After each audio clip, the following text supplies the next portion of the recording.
Welcome to the secret world of finance. आज हम एक बहुत आम लेकिन अक्सर अनदेखी सी बात करेंगे, लाइफस्टाइल इन्फ्लेशन। मतलब सीधी भाषा में कहें तो ये वो चक्कर है कि जैसे जैसे अपनी कमाई बढ़ती है ना, तो खर्चे भी बस उसी रफ्तार से बढ़ने लगते हैं।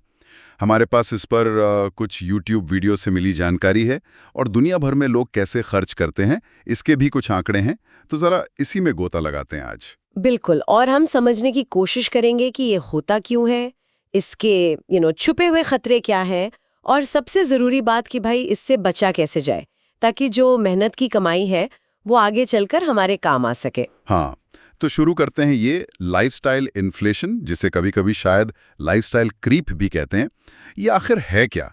मतलब पैसा ज़्यादा आए तो खर्च बढ़ना तो स्वाभाविक नहीं लगता? हाँ, देखिए, कुछ हद तक तो है, पर ये क्रीप शब्द इसीलिए जुड़ा है क्योंकि ये बहुत धीरे धीरे होता है।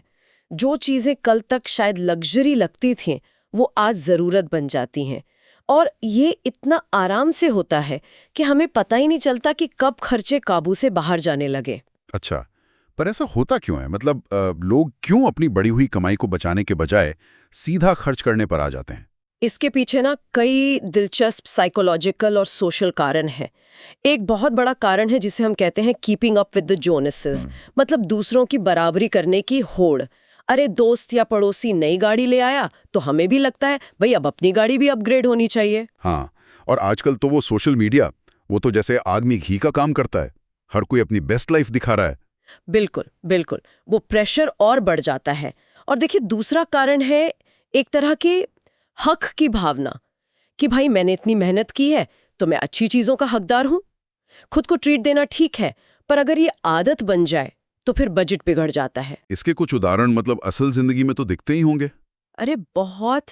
आप सोचिए, किसी का प्रमोशन हुआ, सैलरी बढ़ी और उसने फटाक से एक महंगी कार ले ली या बड़ा घर। नतीजा क्या हुआ? बढ़ी हुई सैलरी के बाद भी हाथ में पैसा उतना ही या शायद पहले से कम। या फिर वो लॉटरी जीतने वालों को देख लीजिए। रिपोर्ट्स कहती हैं करीब 70% लोग कुछ ही सालों में सारा पैसा उड़ा देते हैं। क्यों? क्योंकि अचानक आई दौलत को संभालना नहीं आता। बाप रे, 70%? हाँ, ये तो चौंकाने वाला है। मतलब बड़े एथलीट्स वगैरह के साथ भी ऐसा होता है क्या? हाँ हाँ बिल्कुल। रिपोर्ट्स हैं कि अमेरिका की NFL के करीब 78% और NBA के करीब 60% खिलाड़ी रिटायरमेंट के 5 साल के अंदर ही पैसों की तंगी झेलने लगते हैं। पैसा कमाया बहुत, पर लाइफस्टाइल भी उसी हिसाब से ऊपर चला गया। तो इसका मतलब ये हुआ कि सिर्फ ज्यादा कमाना ही काफी नहीं है, अगर खर्चे भी उसी तेजी से बढ़ रहे हों। इसके लंबे समय में क्या परिणाम होते हैं? देखिए, परिणाम काफी सीरियस हो सकते हैं, खासकर जब बात रिटायरमेंट की आती है। ये आदत आपको पैसा जोड़ने ही नहीं देती। हर वो रुपया जो आज आप गैर जरूरी चीज पर खर्च कर रहे हैं, वो भविष्य के निवेश का एक खोया हुआ मौका है। आप पूरी तरह अपनी नौकरी और उस बढ़ी हुई तनख्वाह पर निर्भर हो जाते हैं। अब सोचिए, अगर नौकरी चली गई या रिटायरमेंट के बाद कमाई कम हुई तो उस ऊंचे लाइफस्टाइल को मेंटेन करना एकदम नामुमकिन हो जाता है। बहुत से लोग जो अच्छा कमाते हैं वो भी रिटायरमेंट के नजदीक पहुंचते हैं और देखते हैं कि बचत तो नाकाफी है। तो कोई कैसे पहचाने कि वो खुद इस जाल में फंस रहा है? क्या इसके कुछ खास संकेत हैं? हाँ, कुछ वार्निंग साइंस हैं जिन पर ध्यान देना चाहिए, जैसे कि क्रेडिट कार्ड का बिल लगातार बढ़ रहा है और उसे पूरा चुकाने में मुश्किल हो रही है, या फिर महीने के अंत तक पैसा बिल्कुल खत्म हो जाता है। पेचेक टू पेचेक जीना जिसे कहते हैं। अपने पैसों का हिसाब किताब रखने से कतराना, या फिर ये देखना कि आप अपनी आमदनी वाले दोस्तों से भी ज्यादा खर्च कर रहे हैं।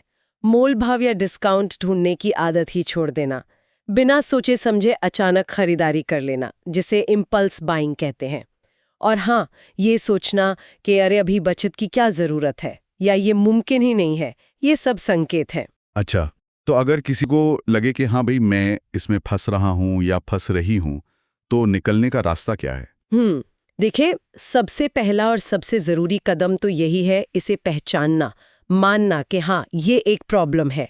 फिर एक बजट बनाना बहुत जरूरी है, मतलब समझना कि पैसा आ कहाँ से रहा है और जा कहाँ रहा है, खासकर जरूरी खर्चे कौन से हैं। ठीक है। फिर एक नियम बना लें, जब भी इनकम बढ़े तो तय करें कि उसका कितना हिस्सा, मान लीजिए 50% या 80%, आपकी मर्जी, आप बचाएंगे या निवेश करेंगे और बाकी ही खर्च करेंगे। बड़े खर्चे धीरे धीरे बढ़ाएं, एकदम से सब अपग्रेड अपग्रेड मत कीजिए। और वो खरीदारी से पहले एक पल रुककर सोचने वाली बात भी जरूरी है शायद, कि क्या ये वाकई जरूरत है या बस। बिल्कुल बिल्कुल, क्या ये जरूरत है या बस एक इच्छा, ये सवाल जरूर पूछें। आजकल वो नो बाय या लो बाय महीने जैसे चैलेंज भी चलते हैं, वो आजमा सकते हैं। और सबसे कारगर तरीका, बचत को ऑटोमेट कर दें। मतलब सैलरी आते ही एक तय हिस्सा अपने आप सेविंग या इन्वेस्टमेंट अकाउंट में चला जाए, फिर वो खर्च होगा ही नहीं। ये बात दिलचस्प है कि दुनिया भर में भी इसके शायद अलग अलग पैटर्न दिखते हैं। हाँ, काफी फर्क है। आप यूरोप को देखिए, खासकर जर्मनी जैसे देश, वहाँ लोग ज्यादा बचत करते हैं।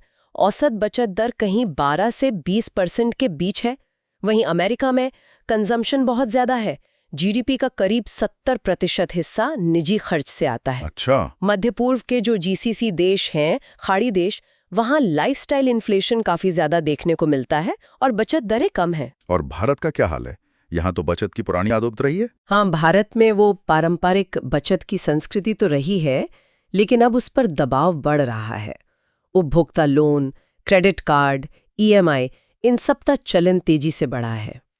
इंडोनेशिया जैसे देशों में भी बचत दर कम है।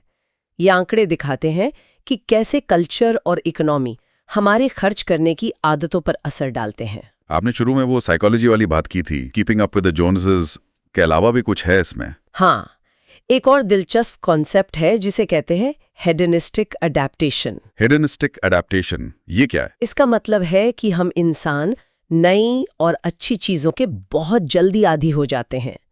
वो नई महंगी कार या शानदार छुट्टी शुरू में बहुत खुशी देती है, बहुत एक्साइटमेंट होता है, लेकिन कुछ ही समय बाद वो चीज नॉर्मल लगने लगती है और हमारी खुशी का लेवल वापस बेसलाइन पर आ जाता है। अच्छा, तो मतलब वो बढ़े हुए खर्च से जो खुशी मिलती है वो ज्यादा देर टिकती नहीं है? अक्सर नहीं टिकती।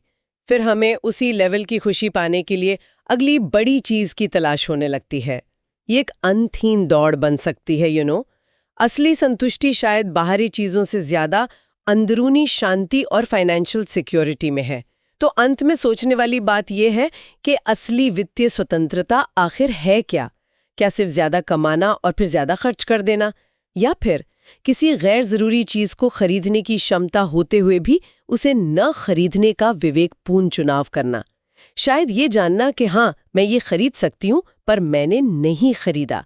असली कंट्रोल शायद इसी में है। Thank you for listening. See you again in the next episode.